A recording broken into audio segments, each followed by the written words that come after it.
ये देखो भाई, आज मैं तुमको कुरान के बारे में बताता हूँ कि कुरान क्या है। कुरान कुरान में 114 अध्याय हैं जो एक ग्रंथ है। कुरान के सभी अध्याय हज़रत मोहम्मद के व्यक्तिगत निर्देशानुसार, ध्यान देना, व्यक्तिगत निर्देशानुसार उनके अनुयायियों द्वारा व्यवस्थित किए गए हैं। यानी कि कुरान के जितने भी अध्याय हैं वो सब व्यक्तिगत रूप से निर्देशित किए गए हैं और व्यवस्थित किए गए हैं। इसके आगे जब भी वाक्य नाज़िल या फासिद, पता नहीं इसका क्या मतलब है, अभी सुनूंगा, तो मोहम्मद स्वयं बताते हैं कि किस अध्याय से जोड़ना है। मतलब वो आके खुद बताते हैं कि इसे किस अध्याय से जोड़ना है।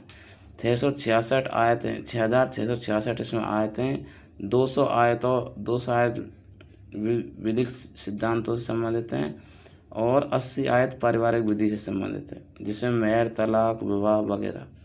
कुरान कोई पूर्ण संहिता नहीं है,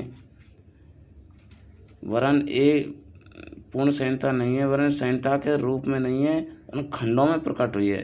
कुरान खंडों में प्रकट हुई है। वह लगभग 23 वर्ष यानी 609 से और 632 ईस्वी में प्राप्त हुआ। अबू बकर जो पैगंबर साहब के बाद खलीफा हुए, उन्होंने 634 ईस्वी में जो मरे, पहली बार कुरान के विभिन्न लेखांशों का संग्रह करवाया। फिर ये उन्होंने जब पहली बार लेखांशों का संग्रह करवाया 632 में, तो फिर ये आसमानी किताब कैसे हो गई भाई? मुझे तो ये समझ नहीं आ रहा। पैगंबर साहब के बाद खलीफा हुए और हज़रत मोहम्मद कुरान के, उन्होंने कहा कि कुरान को दिल से याद कर लिया करो और लिखा करो।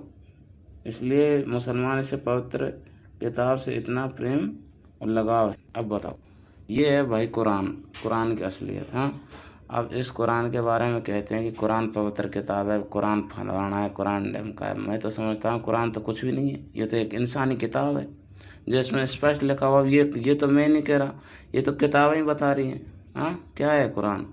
कुरान सब एक बकवास है, पता नहीं क्या है कुरान ऐसा, जैसे इंसानी किताब है और व्यक्तिगत विचारों से प्रकट हुई किताब है ये।